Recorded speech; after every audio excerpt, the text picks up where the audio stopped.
TPU ini adalah fakta-fakta yang dialami oleh rakyat Indonesia. Nah, jika majelis hakim yang terhormat yang dimuliakan oleh Allah tidak menjalankan memproses pengadilan ini dengan benar sesuai dengan fakta-fakta, dengan begitu banyak dalil dan dalil untuk melemahkan gugatan TPU ini, maka patut diduga majelis hakim juga sudah masuk angin.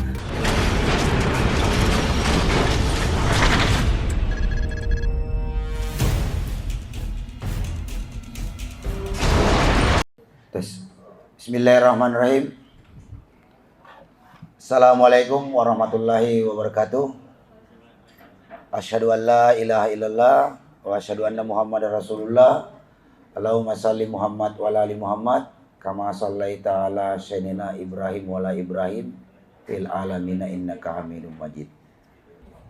Yang saya hormati Ketua TPUA Abangda kita Profesor Dr. Haji Egy Sujana Master SHMA, sekaligus juga beliau sebagai Ketua Dewan Pendiri PPMI, Persaudaraan Pekerja Muslim Indonesia, juga Koordinator Advokasi TPUA Bapak Ahmad Hosinuddin, juga kuasa hukum kita Bapak Azam Khan, yang alhamdulillah tetap konsisten terus hadir walaupun dalam kondisi tidak prima.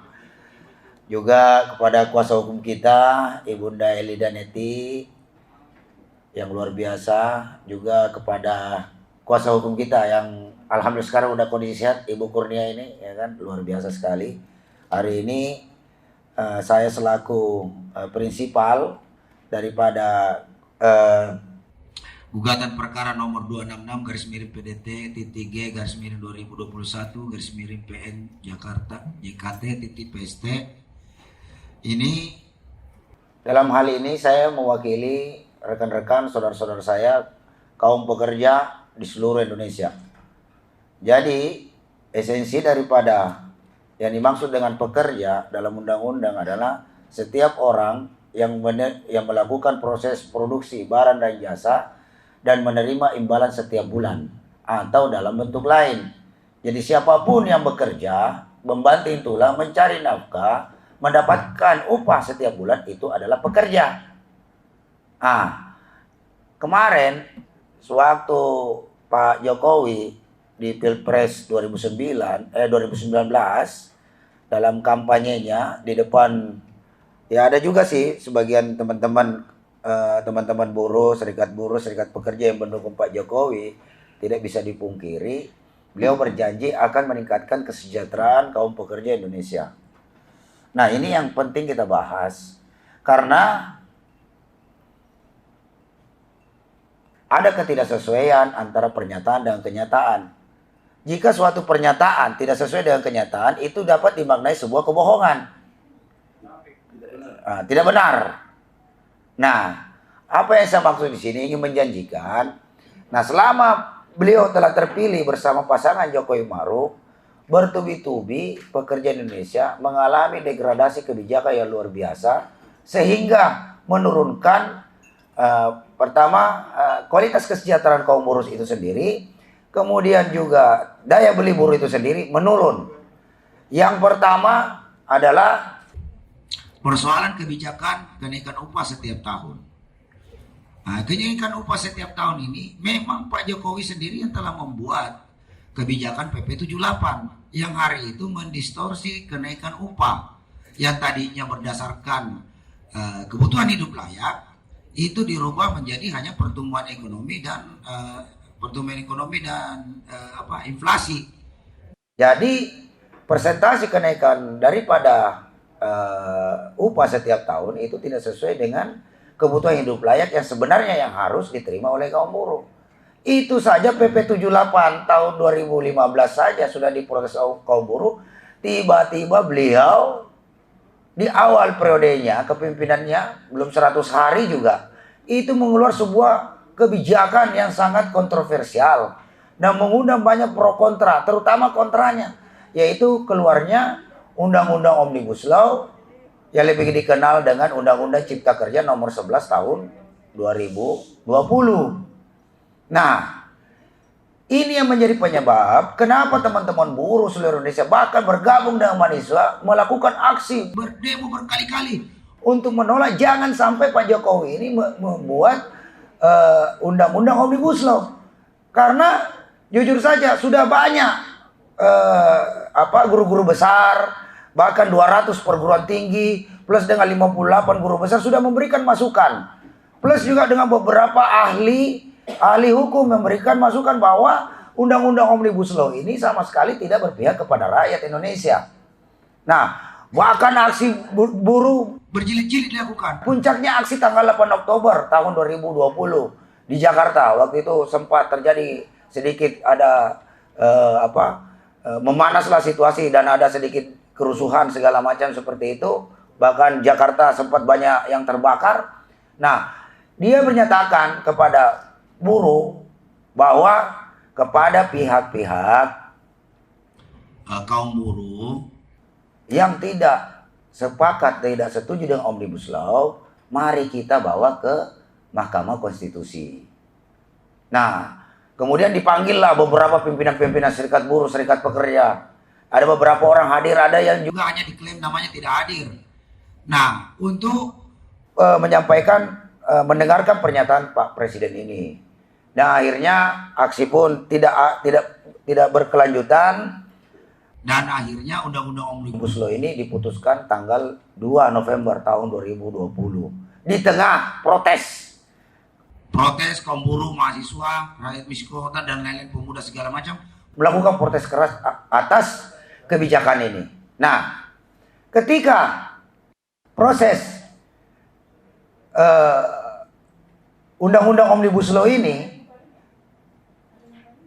kemudian beberapa daripada teman-teman serikat pekerja, kelompok masyarakat melakukan gugatan judicial review di Mahkamah Konstitusi. Nah, yang menariknya di sini, ketika gugatan itu sudah dilayangkan Nah, saya nggak tahu nih daripada prinsipal yang ada di Mahkamah Konstitusi, ternyata Pak Jokowi juga belum memberikan juga surat kuasa asli tanda tangan basah kepada yang sekarang yang mengatasnamakan pemerintah Indonesia di Mahkamah Konstitusi.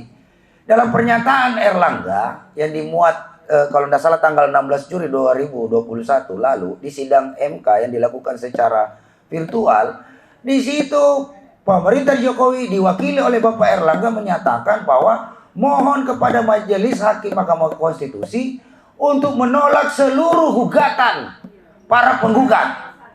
Nah, ini adalah bentuk inkonsistensi diintervensinya lagi Majelis Hakim.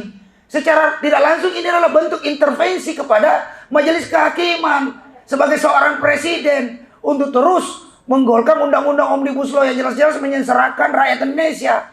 Undang-undang Omnibus Law ini sama sekali tidak berpihak kepada rakyat Indonesia.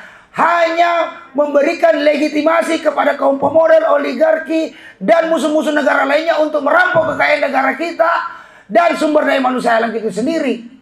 Atas dasar undang-undang Omnibus Law lah, makanya ratusan ribu tenaga kerja asing terus masuk ke Indonesia menggantikan posisi peran tenaga-tenaga kerja lokal.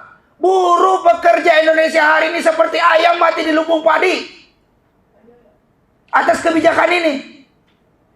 Ditambah lagi kebijakan akhir-akhir ini PPKM darurat, kemudian PPKM berubah lagi menjadi level 4. Selama proses PPKM darurat dan level 4 ini, ternyata ribuan tenaga kerja asing tetap masuk ke Indonesia.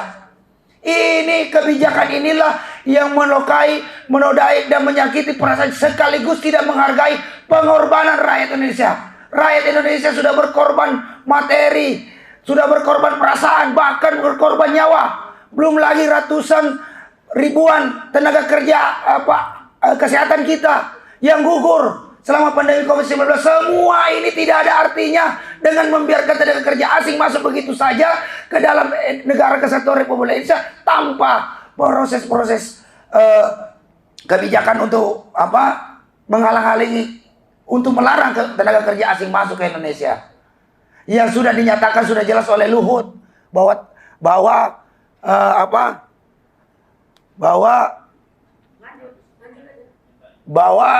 Luhut sudah menyatakan bahwa tidak boleh lagi ada tenaga kerja asing yang masuk ke Indonesia.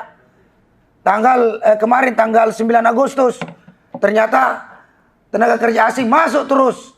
Tidak ada hentinya sampai hari ini. Ya lucunya bertolak belakang dengan kebijakan diplomat daripada Nigeria.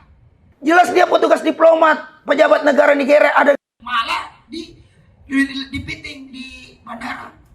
dilarang masuk. Ini bentuk-bentuk ketidakkonsistenan pemerintah Jokowi selama PPKM darurat ini. Dan selama PPKM darurat ini kaum buruh lah yang paling dirugikan. Rekan-rekan pekerja saya sudah banyak yang dirumahkan, sudah banyak di PHK, bahkan sudah banyak yang dipotong gajinya. Ini semua adalah bentuk kebijakan-kebijakan yang tidak sesuai dengan janji-janji Jokowi waktu dia melakukan kampanye. Katanya ingin memberikan kesejahteraan kepada kaum buruh. Ternyata hari ini yang dialami kaum buruh adalah nasibnya yang semakin menderita. Nah, belum lagi kebijakan PPKM terkait masalah pendidikan kaum buruh. Kebijakan yang dibuat oleh Nadiem Makarim melakukan apalagi ini belajar online. Kaum buruh ini setiap bulan harus mengeluarkan buat membeli pulsa itu antara 300 sampai 750 ribu per bulan untuk biaya online anak-anaknya. Tambah lagi kualitas pendidik kita makin terpuruk. Dengan tidak adanya interaksi belajar secara langsung, ini kualitas pendidikan kita ini jauh dari harapan, jauh daripada target-target untuk mencerdaskan kehidupan bangsa. Yang kita khawatirkan bagi kaum buruh ini adalah ketika kebijakan ini terus berlangsung selama bertahun-tahun, akan terjadi the lost generation bagi seluruh rakyat Indonesia. Kita akan kehilangan generasi-generasi penerus kita yang berkualitas. Karena mereka nanti tentunya tidak memiliki adab kepada gurunya, Tidak memiliki adab kepada orang tua, tidak memiliki kecerdasan sesuai dengan amanah undang-undang itu sendiri. karena selalu berhadapan dengan pelajaran-pelajaran orang lain. Nah, oleh sebab itu, Daripada kebijakan-kebijakan Pak Jokowi ini yang sudah banyak tidak sesuai dengan pernyataan dengan kenyataan, maka kami harapkan, kami minta kepada majelis hakim yang menangani perkara 66 ini di Pengadilan Jakarta Pusat untuk dapat mengambil keputusan yang seadil-adilnya dan sebenar-benarnya. karena yang disampaikan oleh TPU ini Adalah fakta-fakta yang dialami oleh rakyat Indonesia. Nah, jika majelis hakim yang terhormat yang dimuliakan oleh Allah tidak menjalankan memproses pengadilan ini dengan benar sesuai dengan fakta-fakta, dengan begitu banyak dalih dan dalil untuk melemahkan gugatan TPU ini, maka patut diduga majelis hakim juga sudah masuk angin, sudah berkonspirasi dengan legislatif, dengan eksekutif untuk mengabaikan seluruh kepentingan rakyat, dan patut dituduh dan patut kita memberikan apalagi ini sebutan kepada majelis hakim sebagai pengkhianat rakyat, pengkhianat konstitusi. Untuk itu saja yang ingin saya sampaikan. Lebih kurangnya mohon maaf. Billahi taufiq wal hidayah. Wassalamualaikum warahmatullahi wabarakatuh. Semoga rakyat Indonesia senantiasa mendapat rahmat dan ridho dari Allah Subhanahu wa taala, juga kepada seluruh rakyat Indonesia yang menggugat hari ini. Jadi bukan hanya Bung Karno yang melakukan gugatan terhadap negara, tetapi hari ini TPUA, melalui TPUA rakyat menggugat pemerintah Republik Indonesia karena COVID-19 ini sudah lebih daripada kasus 100.000 jiwa Westerling di Sulawesi Selatan. karena korbannya sudah 100.000 lebih. Jadi kebiadaban pelaksanaan penanganan pandemi COVID-19 ini sudah lebih kejam daripada kasus Westerling, saudara-saudara. Demikian, Assalamualaikum warahmatullahi wabarakatuh. Allahu Akbar.